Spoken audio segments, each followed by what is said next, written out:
over me. She comes me with her hypnotic dance. She holds me here with only a glance. She's over me. She's over me.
The claws in my heart, I can't let go, I'm breaking apart, controlling me.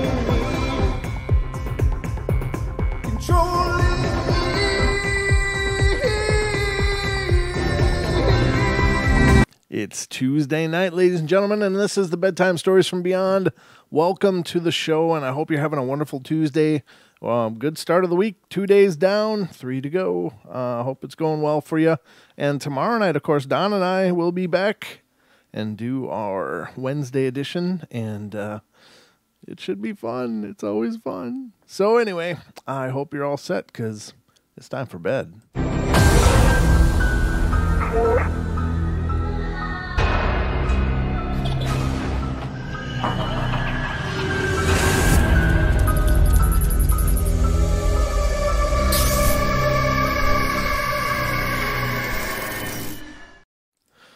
All right, ladies and gentlemen, welcome to the show. I'm your host, Brent Thomas. This is the Bedtime Stories from Beyond, the briefer edition of the Paranormal Portal, and we are now underway. The portal is in motion. Please keep your hands inside of the car at all times. Transdimensional portals have a tendency to reduce limbs to stumps.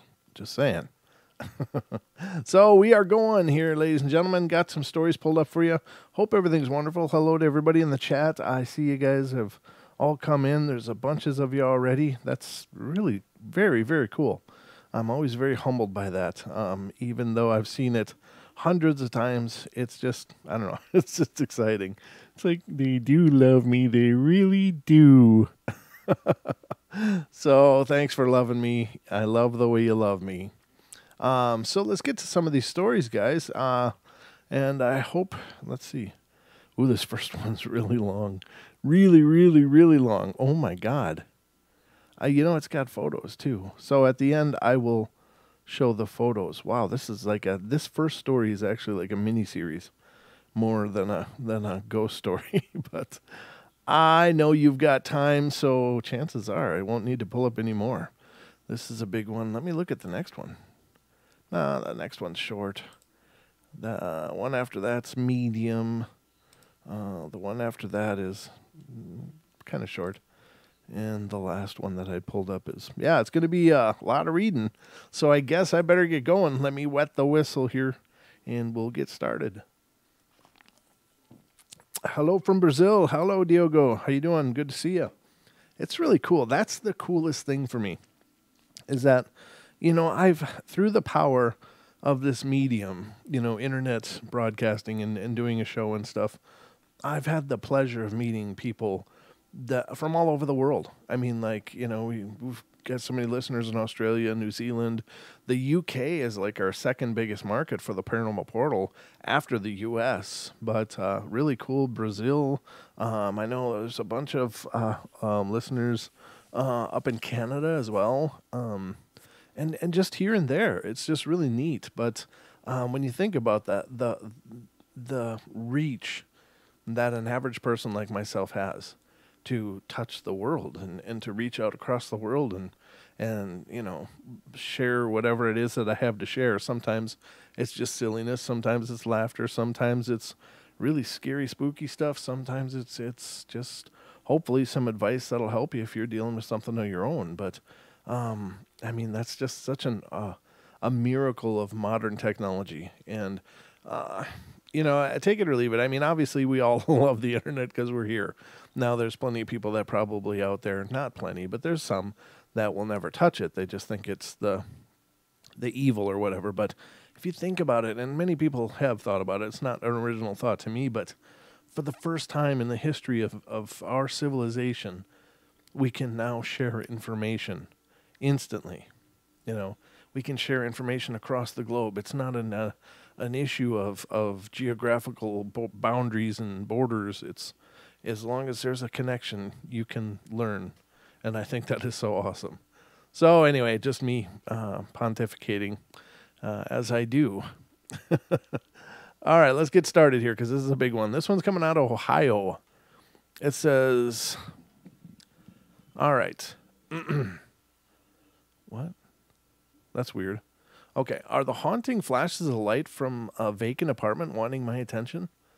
I'm looking for help with an experience that I had last Saturday night on July 21st, 2007.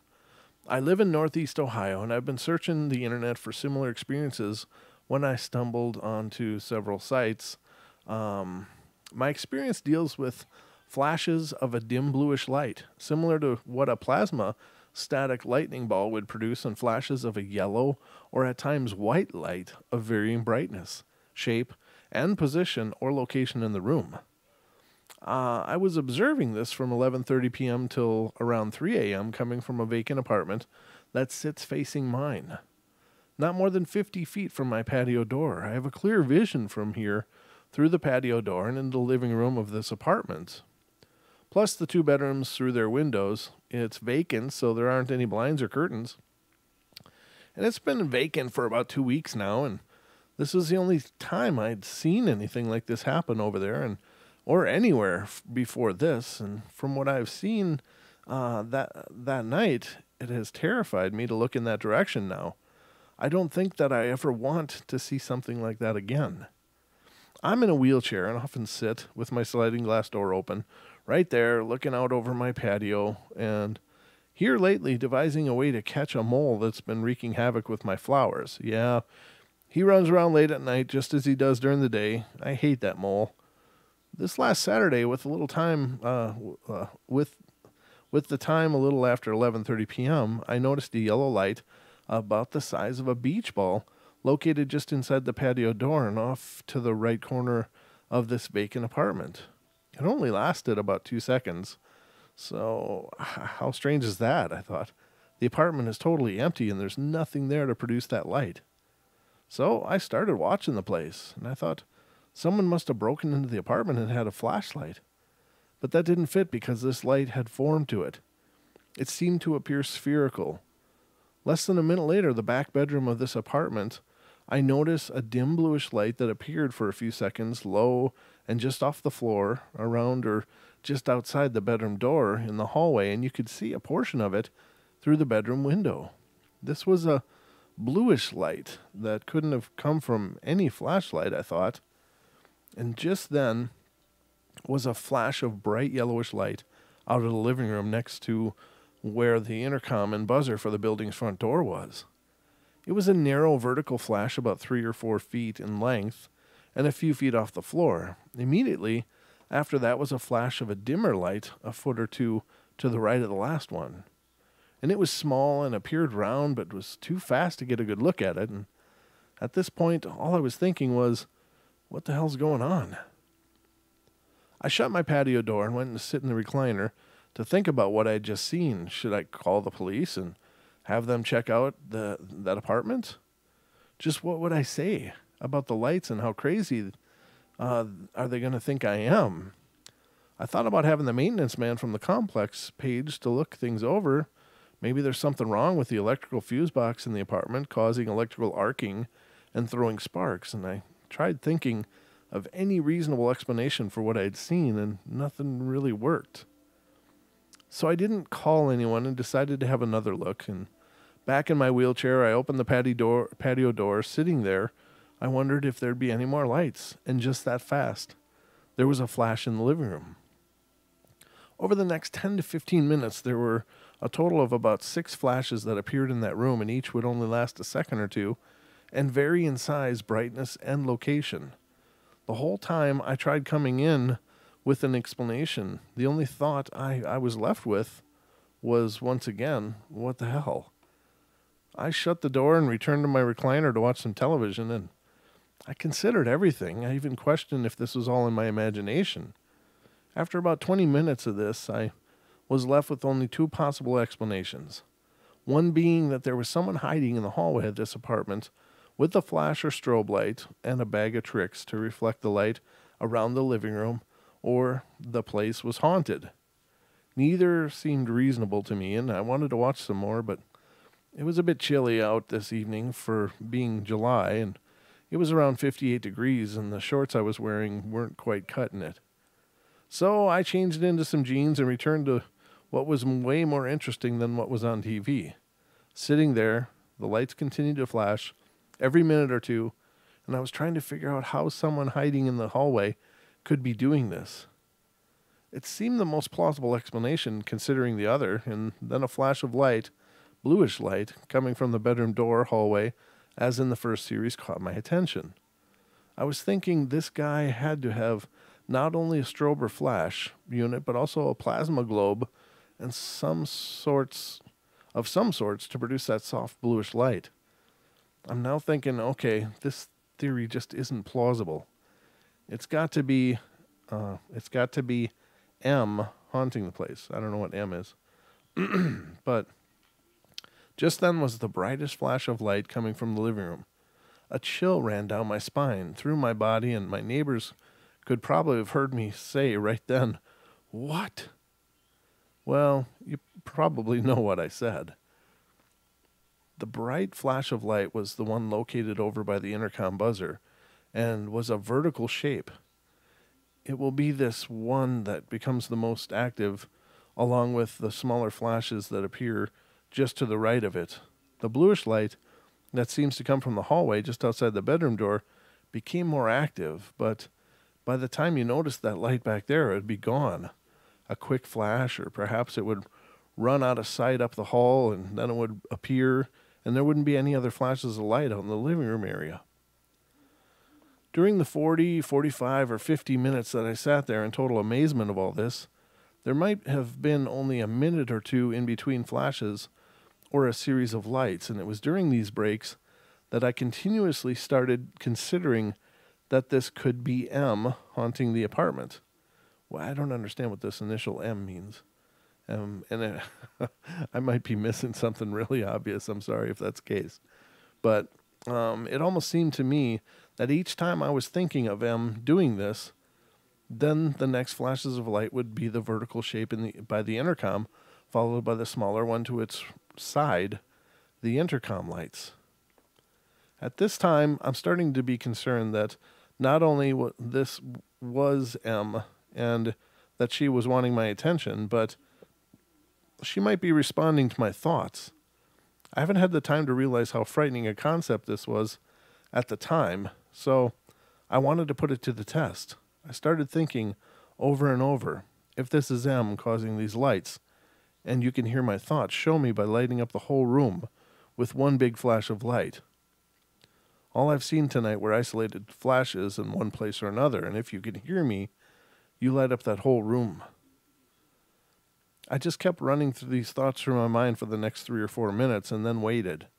And the intercom lights slowly flashed once, each a dim yellow light, that was it. Okay, well, I don't know what that might have meant, but I thought she might be too tired or not have enough energy to do what I was asking. But what do I know? This is all nothing but a wild guess, and I came back in and shut the sliding glass door and blinds to retreat to my recliner. As all guys sitting in a recliner late at night watching TV, I dozed off at some point, and I have no idea how long, but I woke up a few minutes before 3 a.m. and decided that it was time for bed. I gathered up my cell phone and whatever else I needed to take with me and got into my wheelchair, but I just had to take one more look at the vacant apartment across the lawn. I figured that if someone had been there messing around, that they would have been gone, long gone by this time, and I didn't see any red flashing lights from fire engines, so the place didn't burn down from some electrical arcing or sparks from something. I opened the blinds and door and sat there for a few minutes and then sort of jokingly asked if Em was still around. A few seconds go by and the intercom lights dimly flash one each. Well, that's really something, I thought, and I was really tired, and that's all the thought I could muster at the time, other than I need to go to bed now and get some sleep. Just then there was a flash of light coming from the kitchen or hallway of this apartment that lit up the whole living room area for a fraction of a second. I was just floored. Was this the answer I was looking for? I couldn't do anything but close the door, lock it, and go to bed, where I didn't sleep one bit. Nothing happened Sunday night, and I began to question my whole experience from the night before, and I called the rental office here on Monday and reported seeing some lights flashing and perhaps something sparkling or electrical arcing happening in that apartment Saturday night, and suggested that someone might have been in there. The property manager and the maintenance guy went in to check in the place that afternoon, and after seeing me on my patio, they walked over to tell me they didn't find anything wrong. Well, they were in there. They closed the vertical blinds for the patio door. I started talking, and I was being a little more specific with what I had seen, with the blue light back in the bathroom door and the different flashes out in the living room, and I come to find out that the mother of and young son that was living there for the last 7 months or so before suddenly moving out 2 weeks back complained to the maintenance guy about a blue light that stayed close to the floor in the hallway that would have had a crackling noise, and then another yellow lights that would flash around the kitchen and living room. She complained about this a few times to him, but he never found anything wrong in the apartment. He went on to say that how she said that her and her son would have to sit together out on the sofa the whole night with all the lights because she was afraid of what might happen. So now I'm thinking back to when they lived there, and even though they had blinds on the windows, you could see that they always left the televisions on all night long in each of the bedrooms. Then there were these nights when every light in the apartment stayed on all night as well. She worked, and both would get up, leave early, and then return around 5 or so, and the boy was never allowed to play with the other kids. They always kept for themselves and didn't talk to anyone. As the three of us talked that Monday, it became somewhat obvious to the property manager that with the 2 independent accounts of this activity and the story of M, we told him the place might just be haunted.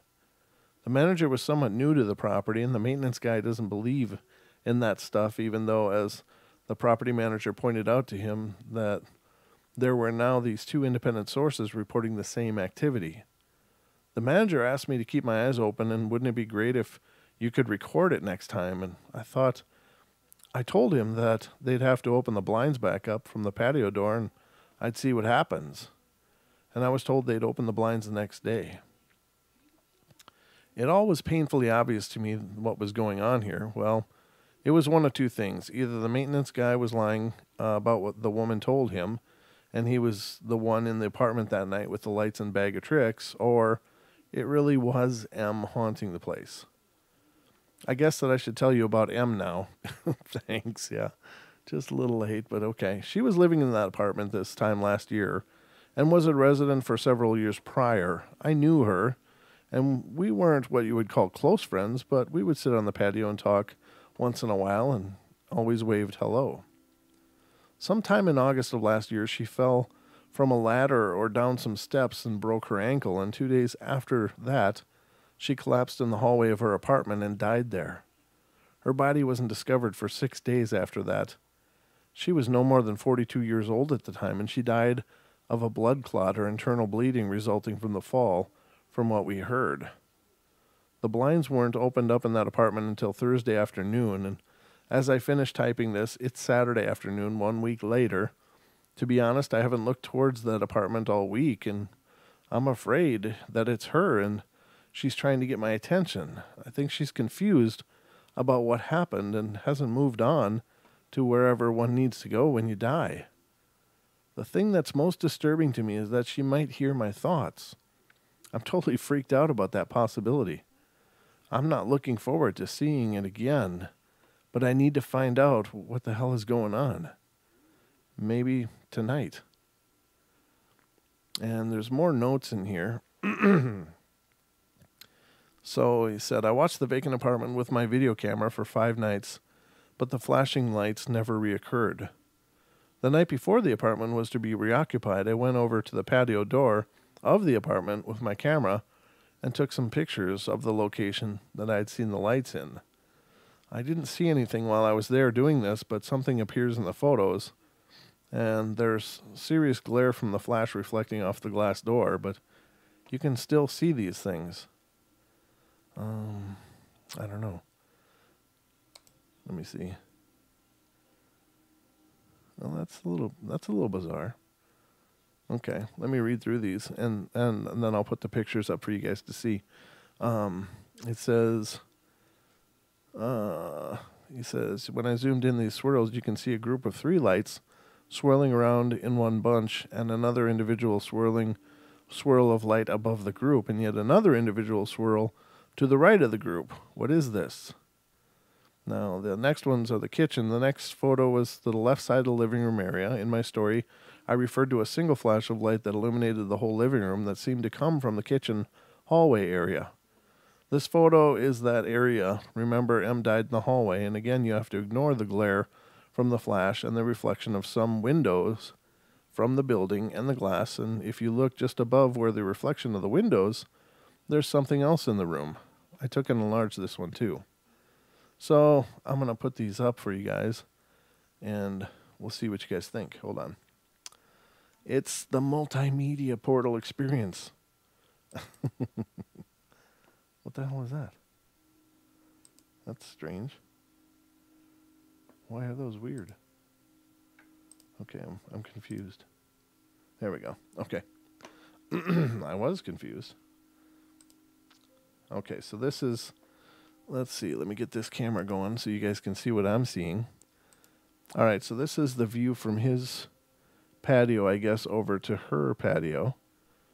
And to kind of give you an idea, that's the living room, the big sliding glass doors, and I guess this would be the kitchen and this would be the bedroom. I don't know. I'm assuming.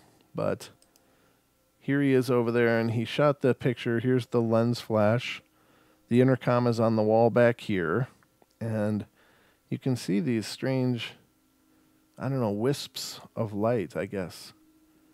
And they are peculiar. They really are. That, again, is not a normal lens flare. This and these little dots here, I would say, are lens flares from the image. But these yellowish swirls and cloudy yellowish swirls are in a different, I don't know, they don't tie in. Again, this bright flash here and these little white dots, I would say, are lens flare. And, of course, this stuff all over the windows is just probably from rain or whatever on the windows that has dried. But these are definitely suspect. Definitely not your normal thing. Now, the next one is these again, and you can see there does appear to be almost like a plasma to it, like a plasma arcing kind of pattern to it. It is very strange, and I know somebody out there is thinking hair, but hair would never look quite like this. It would, if it was hair and it was really close to the camera, it would be a much more ambiguous blur. It wouldn't have tight edges like these do. These are not just hair, in my opinion. Again, I'm not there. I'm not seeing his equipment and stuff. Just educated guess. This doesn't appear like normal hair kind of artifacts in the photos. So very, very cool. Now this is the apparently the kitchen area, I assume. This is the kitchen over here on the left. the darkened area, and I'm not sure if he's talking about this larger yellow thing. Now here, this is really weird. This whole section here, I don't know. It almost could resemble an apparition, but it almost comes across like a fake. And I mean, I'm not trying to disparage the person, but it just really has, really, you can tell there's edges to this, and I wouldn't expect that if it was but again, I can't say for sure. But you can almost see like two eyes, a mouth, and an ear over here, and then like wispy hair. And I don't know if this M had long hair or not. I don't know. It's just very strange. But this could look like an apparition of sorts. And I'm not saying it's a fake. I'm not saying for sure it's a fake. I'm just saying it really does have very pronounced edges on the top, especially when this white wisp is kind of along that same as that other photos of the yellow stuff. It has that kind of arcing appearance. I realize it's probably pretty small on your screen, but this is what I'm seeing. I don't know what this is up here, if that's tied to this anomaly or if it's potentially part of the lens flare, maybe. It's kind of white yellow, so it's hard to tell. But this definitely doesn't appear to be the same as these lens flare spots around here, which are probably projections of the flash getting caught back into the sensor. This is unusual to me. I'm not going to say it's paranormal, but it is unusual to me. There's another one, and this is, again, that same arcing kind of plasma-looking cloud. Yeah, it's really strange. It really is. So they very well could have caught something on these photos. Very unusual. And I feel really bad if this M did pass and is somehow stuck because they don't really know what the hell happened. You know, just falling to the floor and suddenly you're not in your body anymore, and perhaps the shock made her not aware of her body, or, you know, or whatever. She doesn't understand what's going on. That's so sad. I'm sorry to hear that. She could be just stuck. I hope, you know, I hope someone has resolved this on a spiritual level, but if not, I'm certainly sending my light to this person, my love to this person, spirit to find the light. And any of our sensitives out there listening, if you could do the same, I'd appreciate it. It's just a heartbreaker to think that somebody lived alone and had a bad accident and could be stuck looking for help. Now, again, you know, it may very well have already been resolved, but you know, I just don't like to think that someone's you know, not able to find their way home. So those are the images. I think they're pretty cool. I think there might be something to it.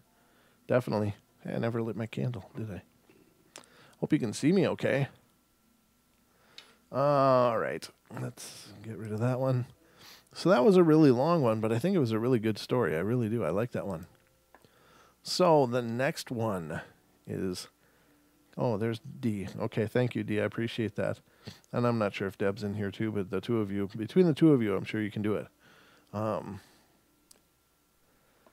Oh, unless she's talking to someone else. I'm just seeing chats here. I don't know what the hell's going on in the chat room. Sorry, guys. I'm not sure. All right, so let's continue on our journey. Well, Dee, if you could send your that again, you know, send your focus to this spirit that might be out there. I'd appreciate it. Okay, let's get to the next one. It's from Massachusetts. Sorry. Oh, good. Okay. She was talking to me. Yay. I appreciate it. Just, you know, it's one of those sad things. I don't like to think of people being stuck and trapped, and, you know, what a confusing mess that must be. Okay. All right, let's continue here. Hold on a sec. Sorry, I had to sniffle a bunch. I'm still a little bit, I don't know, it's not really the cold anymore, but it is, but it isn't.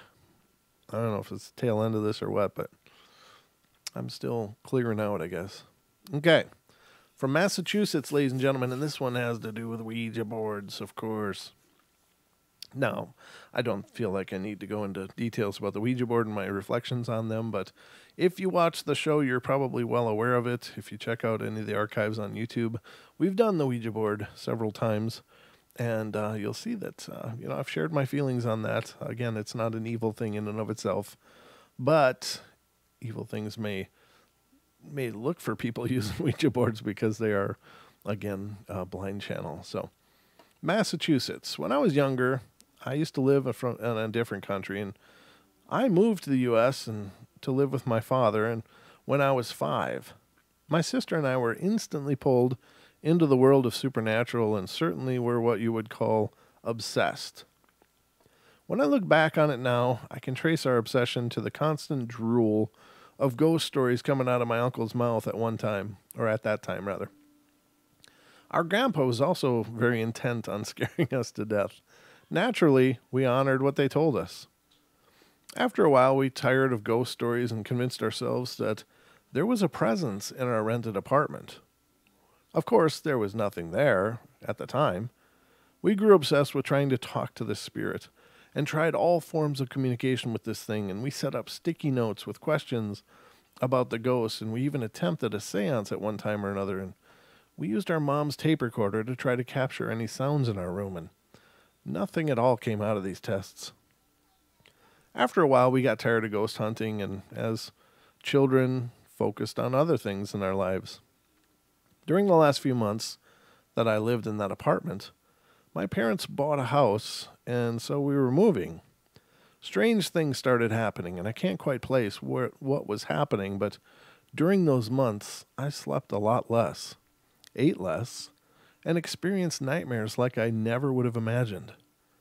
My parents have attributed this to the anxiety of leaving a place that you live for so long, but somehow I doubt it. I felt something in that house, and of course, it was like nothing I had ever felt before.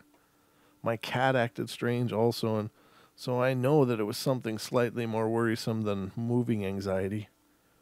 I left something there. In all my years of poking into whatever other world I believed was there, I left it in that house, and maybe, just maybe, a part of it followed me, rather. This is a true story and not something I made up. I'm not really sure what happened. I will tell you this, and again, ladies and gentlemen, this is the other side of being overly enthusiastic about the paranormal and stuff, and I'm incredibly enthusiastic about it. I just really have been researching this for years and years and years, and I never tire of the subject. I never tire of the talk and of talking about it or sharing ideas or hearing people's ideas about it. I think it's just amazing. But now I do believe, again, and I've stated this several times, that we are creator beings. We create our experience. So in the first part, when she first came to the U.S., they were absolutely amazed and really drawn into the whole paranormal. And they were just sure there was something there. And there was, and I'm sure it was the exuberance of young minds and stuff. But again, if you believe in something, do you create something? And once you may at some point change your mind and just kind of focus on other things, as the person in the story said, but does that energy continue to develop and grow with its own sentience then? Does it become something because you put all of that energy and that intent and that emotion into, creating this experience and this communication? So, is it possible this person created that? Now, it said the story was about a Ouija board it says Ouija board seances, but, I guess they probably, by leaving those sticky notes and doing EVP sessions, those are a rudimentary form of seance, or a very specific form of seance, I guess I should say. But the other thing is that when people are looking, there's an old belief in a lot of esoteric circles, and it's called magnetism. And the same philosophies are used a lot in The Secret. If you ever look up The Secret, it's a form of that esoteric idea of magnetism, that you magnetize yourself for things to come to you. And that works not only on positive thinking and manifesting wealth and manifesting a better life, but it works on things like entities and things that are out there. If they're looking and you are magnetizing yourself for them, in other words, you are creating a charge of attraction, well, they can read that like a book or like a street sign, and they may find you. So, again, be careful about what you send out. Be careful about what you manifest in your life. And maybe not all of it is people created, but if you create magnetism for something in your life, you have to be prepared to receive it.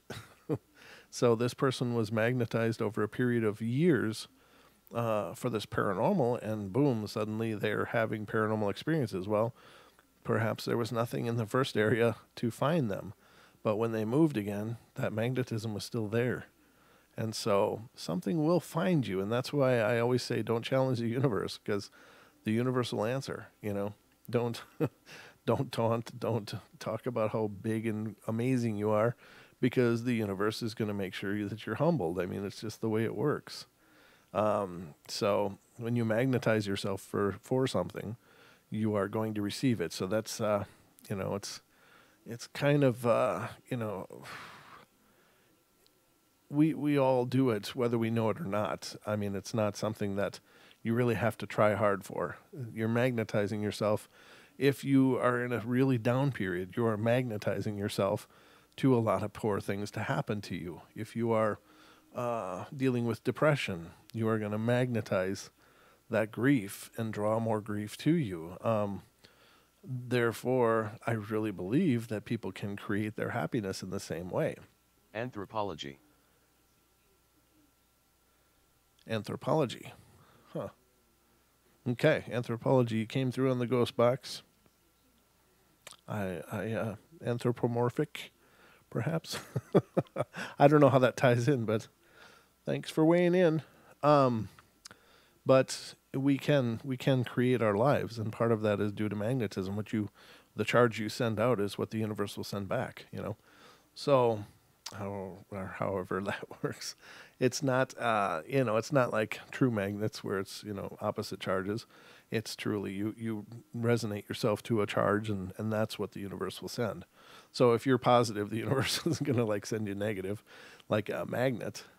So anyway, just some food for thoughts. Excuse me. I think it's powerful stuff though, and take it or leave it. Discard it if it doesn't fit, but it is one of my truths, and I'm sharing it with you. Excuse me. All right, so let's get to the next one here, and this is from California. Working until 10 at night, I often wasn't home until about 11 o'clock. On a particular night, I'd been shopping after work and found a glass cutting board with a beautifully painted rooster on it.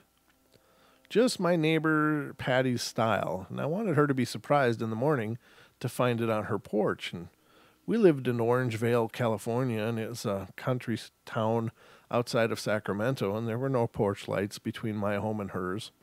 The thing I feared walking to her place was some drunk or spraining my ankle in a pothole, and the country was safer than most parts of the city. It was more beautiful, too. There were hawks, a few coyotes, and huge oaks that were hundreds of years old, and this had occasionally led me to wonder what this land was like when it belonged to the Native Americans, before the Spanish and before the U.S. arrived. And that night, fearing an addict, I let my baby dog out to walk with me, and her name was Jellybean. That's cute. She's a protective German Shepherd, a good companion and protector. About 10 feet from the porch, I heard a man say, "Shaunetta," over my left shoulder. He sounded like a mere yard away from me, and my adrenaline had started pumping, and I was getting goosebumps. And my dog was sniffing some flowers and seemed to be ignoring the whole situation. I slowly turned to meet this person, my lungs filled with air, ready to scream and wake everyone if I had to, and no one was there. My dog was still enjoying the garden. I'm a logical person, and I tried to figure out where the voice had come from, and it was a voice that had no organic source but had a crystal clear tone. I had no idea what this word meant. Do you? Shawnetta? Wasn't it Shawnetta? Huh. Yeah, Shawnetta. Sounds like a name to me. Deep in my bones, I felt like I had just intruded on someone, and this person was upset at me. And I quickly ran to the porch and tossed my gift there and called to Jellybean, and we ran home. I shut the door and every window to keep the night breezes out, and I knew it was a ghost. My dog came over to me, and I petted her for a long, long time, and the next morning I left early to school and researched what that word meant. I just couldn't find any definition, and that is when everything I loved began to get destroyed, piece by piece, but all within 3 months of that night. First, I was made to leave my well-paying job. Second, my beloved, and up to that point, healthy dog, got very sick. The vet said nothing could be done for her. 3 weeks later, she died of a stomach tumor. Third, my car's transmission blew up. School was 30 miles away, and I had to drop out. And lastly, my beloved favorite aunt, Honey Joe, called me, saying the doctors gave her only 2 weeks to live. She was a fit and healthy, non-smoking 74-year-old woman, and she had lung cancer. Honey Joe, in many ways, had been closer to me than my own parents, and I went to visit her, and she passed on. All of these things happened concurrently while excruciating. They were excruciating, and this was more than coincidence. This strange voice and then terrible occurrences was the voice a Native American victim of long ago genocide taking revenge? I guess I don't need to ask that. I feel the answer is yes, and if you know what Shawnetta means, please let me know. This is a mystery, so very important to me. Huh.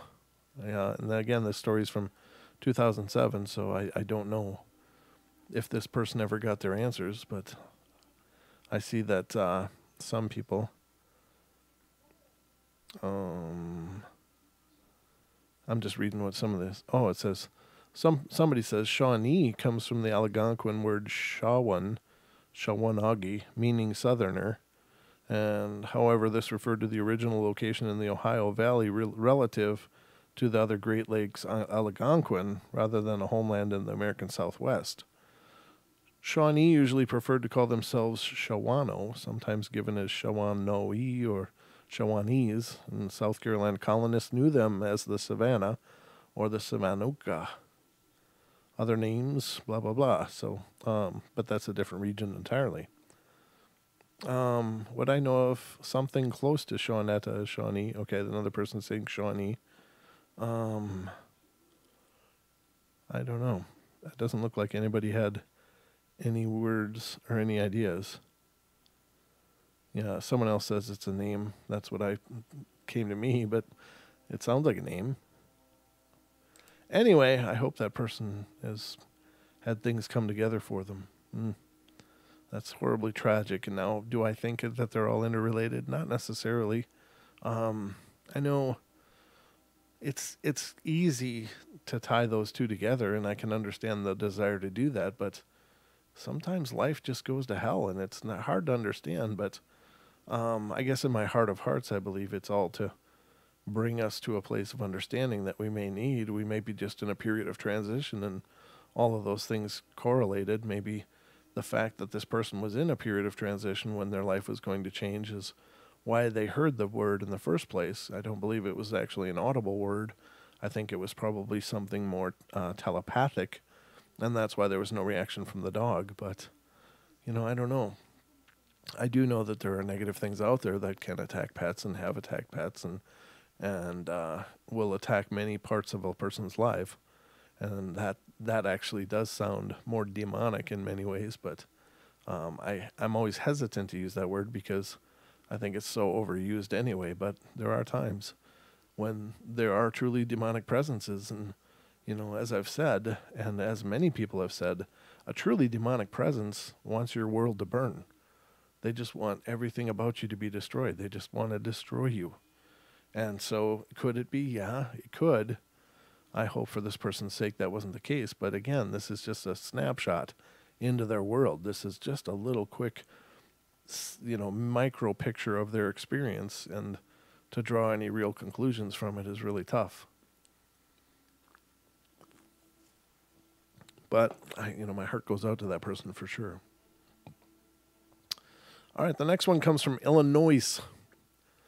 I know somebody from Illinois, and I always give them crap. I always go, it's Illinois. So anyway, if it's silent, why'd they put it in there in the first place? Sorry. Anyway, let's go to Illinois and see what's going on. This happened to me. Happened to one of my friends. She has been told many stories about spirits roaming her house, but this one sounded really interesting for me. One night she told me that she was by herself in the apartment and was using the computer, and later that night she got tired and went to bed. Turned off the lights, and she had this weird feeling that there was a presence in her room and got scared because she didn't know if it was evil or not.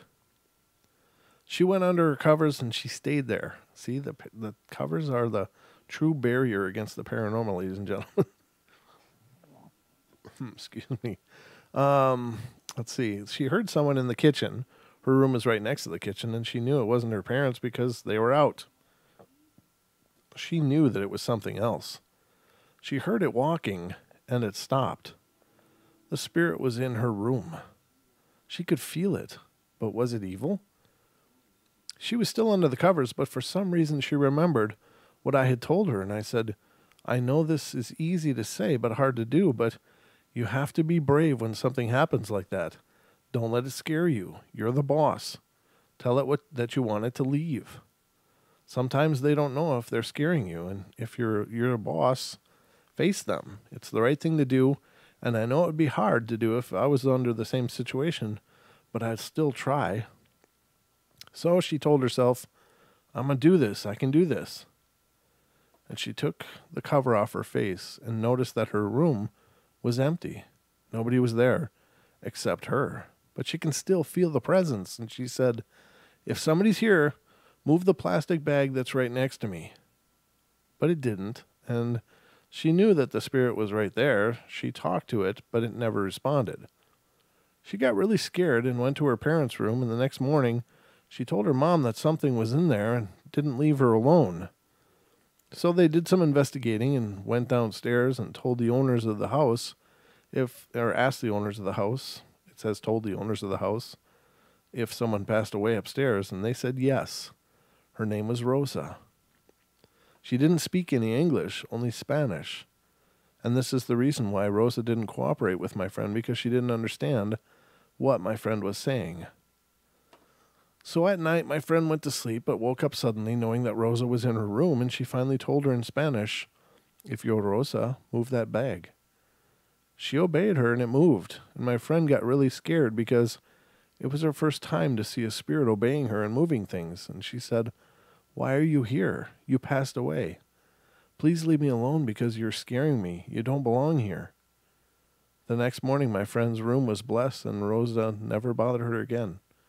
I'm not so sure about that whole language thing, right? So language is a function of our physical presence in this world, and it's a function of interpreting audible sounds into a message or information. Now, I think that in terms of a spirit, in terms of that energy, they don't have that physical need. I mean, I think they understand the energy of thought. They understand they would be completely telepathic. So they don't need things to be broken into another language. I don't think, and this is just a theory, I can't know for sure, but language is again just a function of making sounds and having someone understand those sounds. But all language is born first as a thought. And our thoughts radiate outside of us. I mean, they go as far as the universe, as far as as far as I believe. I mean, there's no end to us and what we affect. So I think that spirits don't really need language, but, perhaps if this Rosa was stuck and hadn't moved on, and maybe she wasn't open to that entire energetic experience, maybe she was locked in her own experience and still was resonating on a very physical way, even though she was only spirit. And I don't mean only in a dismissive way, but you know what I mean. So I don't know. That's a weird one. So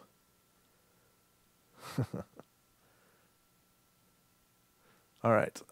Just was reading a little bit of the chat. Renee, you're so fine. All right. I told them I didn't speak Spanish and for them to please speak English, and they did. Oh, cool. Nelly. Great. Yeah, I think that there's something to that their language it isn't necessary for spirits. They can hear your thoughts. Our thoughts are a language. We just are used to hearing our thoughts in our physical language, but they don't exist in language in our head. They exist as emotion and intention and, all of that. So they exist energetically, but we always think in words because it's what we've trained to do. All right, so let's move along. The last one tonight. Yeah, this has gone long. So it'll be an hour by the time I'm done. All right. Comes from Maryland. I don't remember how old I was exactly when I first felt not alone in the basement of my parents' house. I was probably in the 10, 11 range when I would get the feeling that I wasn't alone. And every day I would come home from school and watch Nickelodeon on our basic cable television in the basement. And the house was built in the mid-'80s, so it wasn't old, Victorian, or even creepy at all. It was just, a house. And I would generally watch TV and play with my Legos or draw in my sketchbook or something to keep myself occupied. And even though I started getting the feeling sometimes that I wasn't alone down in the basement, and sometimes I would even see something out of my peripheral vision going down the hall to my right. I'd like to point out that I wasn't watching anything on TV that would be weirding me out or make my mind play tricks on me. It was usually watching Doug or Darkwing Duck or some other ridiculous, awesome program, and when I would just see something jet through the hallway, and I'd turn my head, of course, but nothing was there. Honestly, I wasn't really all that weirded out by it because I had a lot of imagination, so I just blamed it on that. And not to say I didn't believe in ghosts. My favorite movie in the world was and still is Ghostbusters, and I've always loved the occult because of it. Nice. Ghostbusters is a gateway drug for the occult. This is where the story finally got me. One day, I was in the upstairs bathroom brushing my teeth or sneaking a delicious Flintstone vitamin or something when I felt a hand touch my shoulder.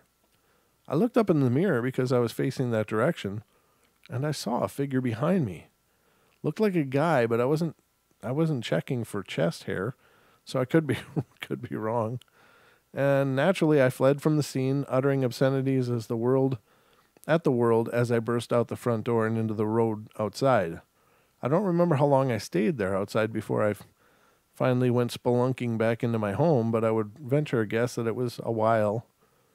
On another note, my mother, who is really into ghost stories and hauntings, claimed that she was home one day while I was at school and heard the door open and close downstairs, and she assumed I was home early from school and yelled my name down over the banister towards the bottom of the stairs, and nobody answered. Especially not me because I was at school. Mom then called my sister's name, and again, no answer, and at this point she went downstairs but didn't find anything.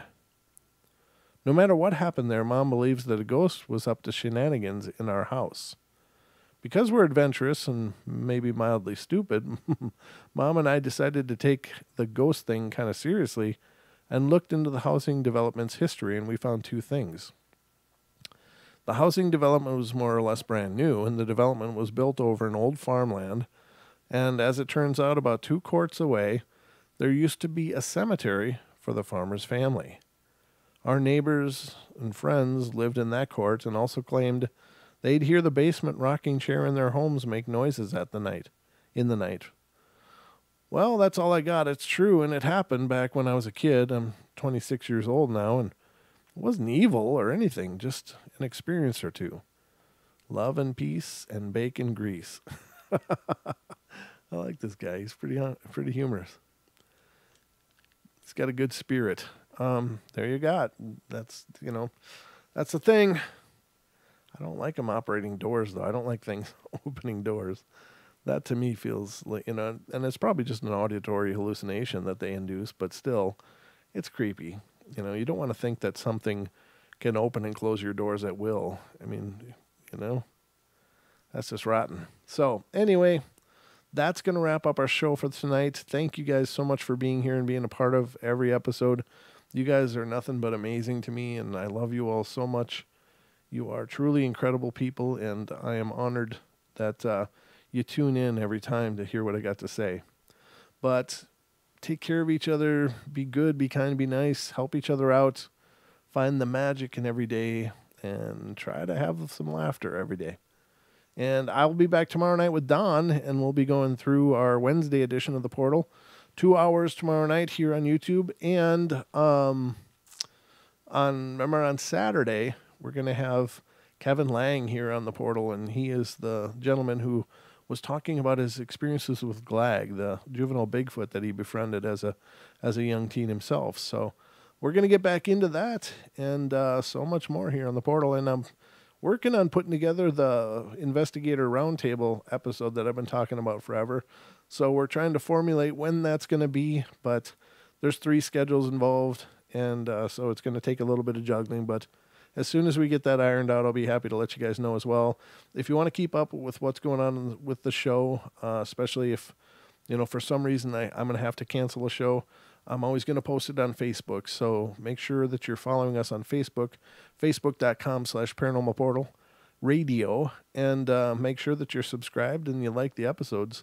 It definitely goes a long way. And I noticed a lot of our viewers are not subscribers. And so I'm hoping you guys will become subscribers and become a part of the Paranormal Portal family as well. So, all right, guys, have a wonderful night.